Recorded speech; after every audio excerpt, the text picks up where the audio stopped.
भारतीय सेना बलिदान, त्याग और शौर्य का दूसरा नाम है। आजादी के बाद और उससे कई वर्ष पहले तक भी इस भूभाग जिसे हम भारत कहते हैं उसे बचाए रखने में कई लोगों का अहम योगदान रहा है। किसी ऋषि के उलट ये तपस्या कोई वर पाने के लिए नहीं है जो वरदान मिलते ही समाप्त हो जाए।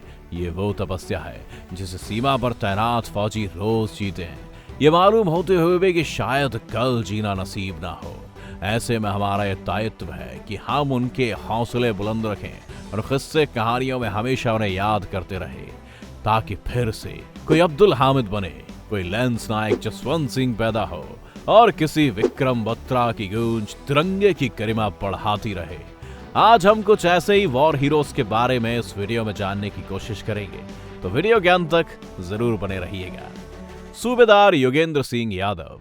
सबसे पहले बात करते हैं सूबेदार योगेंद्र सिंह यादव की।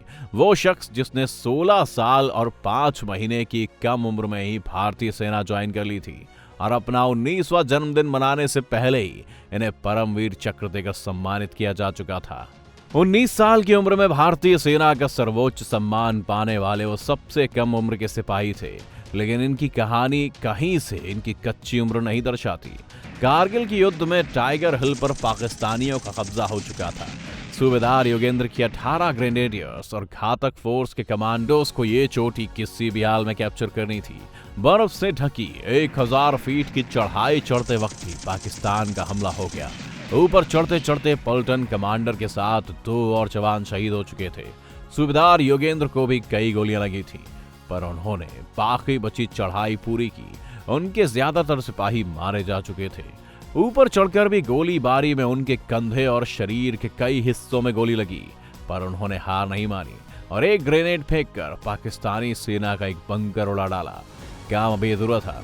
लगभग गोलियों से छलनी हो चुके शरीर के साथ वो आगे बढ़े और उन्होंने पाकिस्तान का एक और बंकर उड़ा दिया। साथ ही हैंड टू हैंड कॉम्बैट में भी 4 पाकिस्तानी सिपाही उनका शिकार हुए। सूबेदार योगेंद्र को कुल 12 गोलियां लगी थी, पर उनके इस कारनामे से भारतीय सेना को इतना वक्त मिल गया कि बाकी फोर्स के साथ वो वहां पहुंच गए। सूबेदार योगेंद्र बुरी तरह घायल थे और आर्मी के बेस हॉस्पिटल में 16 महीने तक चले उनके इलाज के बाद उन्हें देश ने सम्मानित किया। योगेंद्र हाल के दिनों में केबीसी में भी आ चुके हैं और आपको बता दें कि ऋतिक रोशन की फिल्म लक्ष्य को इसी घटना से प्रेरित होकर बनाया गया था। ब्रिगेडियर मोहम्मद उस्मान। कुछ सिपाही होते हैं जो अपना बलिदान देते हैं, कुछ होते हैं जो बलिदान को ही अपनी जीवन शैली मान लेते हैं। ब्रिगेडियर उस्मान का रवैया भी कुछ ऐसा ही था। आजादी से पहले ये ब्रिटिश इंडियन आर्मी का हिस्सा थे और पार्टीशन के बाद खुद मोहम्मद अली जिन्ना ने इनसे पाकिस्तानी आर्मी में भर्ती होने की सिफारिश की। जब ब्रिगेडियर नहीं माने तो जिन्ना ने उनके सामने पाकिस्तानी आर्मी के चीफ के पद का प्रस्ताव रख दिया, पर शेर गीदड़ों में कब रहा है। ब्रिगेडियर उस्मान ने इनकार कर दिया और 1947 से 48 के भारत पाकिस्तान युद्ध में उन्होंने नौशेरा और झागंड में पाकिस्तानी सेना से लोहा लिया। उनकी बहादुरी के चर्चे ऐसे थे कि लोग उन्हें शेर नौशेरा या नौशेरा का शेर कहकर बुलाते थे।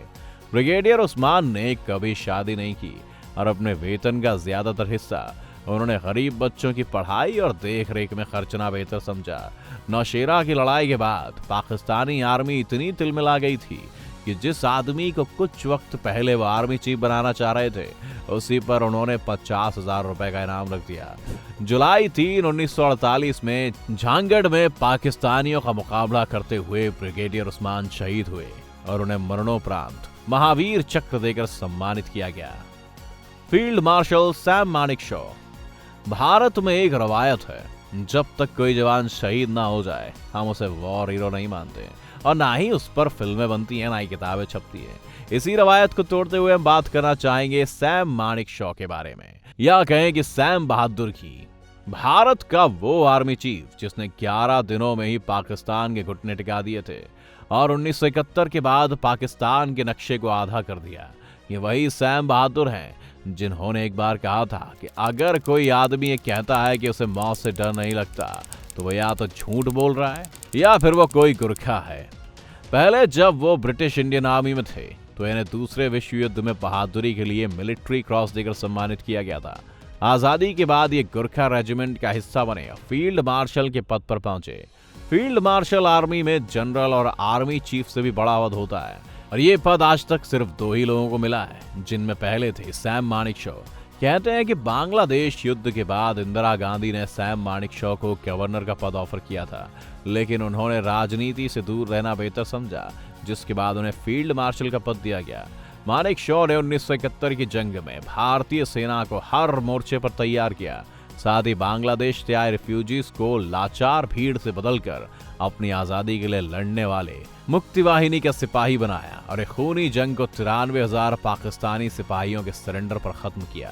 सैम मानेकशॉ काफी मजाकिया किस्म के जनरल थे, लेकिन अपने काम को लेकर हमेशा प्रोफेशनल रहते थे। एक बार जब भारत के रक्षा मंत्री ने उनसे उनके सीनियर के बारे में राय मांगी तो उन्होंने मिलिट्री अनुशासन की गरिमा बनाए रखते हुए कुछ भी कहने से इनकार कर दिया। इस बात पर मंत्री जी बिगड़ गए और काफी वक्त मानेकशॉ का प्रमोशन भी रुका रहा। मेजर जनरल इयान कार्डोजो को उनके जवान कारतूस साहब भी कहते थे, क्योंकि उनका नाम बोलने में लोगों को मुश्किल आती थी। 1971 के बांग्लादेश युद्ध के दौरान एक लैंडमाइन पर पैर रखने से वो घायल हो गए और उनके एक पैर के चीथड़े उड़ गए। घाव ऐसा था कि सर्जरी से टांग को काटना सुरक्षित नहीं था, पर तभी बीच मैदान में इस गुरखा ने अपनी खुरकी से खुद ही अपनी टांग काट ली और फिर एक पाकिस्तानी डॉक्टर को कैप्चर करने के बाद इलाज करवाया। अपाहिज होने के बाद भी वो मिलिट्री का हिस्सा रहे, क्योंकि ऐसी हालत में भी वो मिलिट्री के फिटनेस टेस्ट में सबसे बढ़िया ऑफिसर से भी ज्यादा अच्छा परफॉर्म कर रहे थे। इसके पीछे भी इयान का पुराना इतिहास शामिल था। वो नेशनल डिफेंस एकेडमी से पास आउट थे, जहां बेस्ट ओवरऑल परफॉर्मेंस के लिए गोल्ड मेडल और मेरिट पर अव्वल आने पर सिल्वर मेडल दिया जाता है।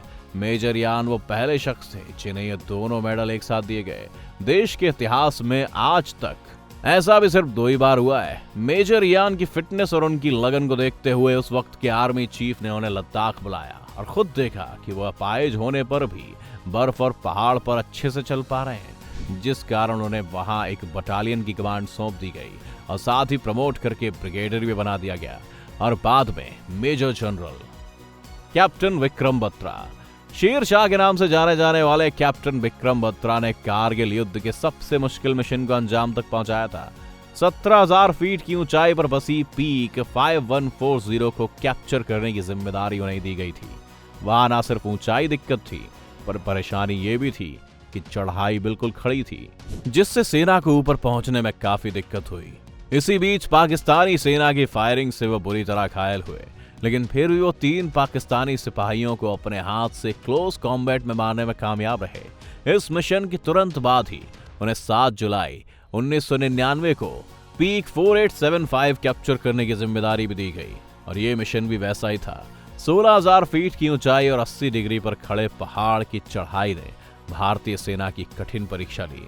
उसी बीच पाकिस्तानी गोलाबारी से एक ऑफिसर की जान बचाने के लिए वो उसके पास गए। एक सूबेदार उनके साथ आना चाहता था, पर चिल्लाकर कैप्टन ने उसे मना किया कि तुम्हारा परिवार और बच्चे हैं। कैप्टन बत्रा अपने साथी की जान बचाने में तो कामयाब रहे, लेकिन इसी बीच वो खुद वीर गति को प्राप्त हो गए। मरणोपरांत उन्हें उनकी वीरता और पूरे कारगिल युद्ध में उनके योगदान के लिए परमवीर चक्र से सम्मानित किया गया। कैप्टन बत्रा हमेशा कहा करते थे, या तो मैं तिरंगा लहराते हुए लौटूंगा या उसमें लिपटा हुआ, पर मैं लौटूंगा जरूर। उनके जीवन पर भी हाल ही में शेर शाह नाम से एक फिल्म रिलीज हुई है। हमें मालूम है कि हम सभी लोगों का नाम इस वीडियो में नहीं ले सकते, इसीलिए अगर आप इस वीडियो का अगला पार्ट भी चाहते हैं तो हमें कमेंट सेक्शन में जरूर बताएं। अगर वीडियो पसंद आया हो तो वीडियो को लाइक जरूर करें और चैनल को सब्सक्राइब भी करें।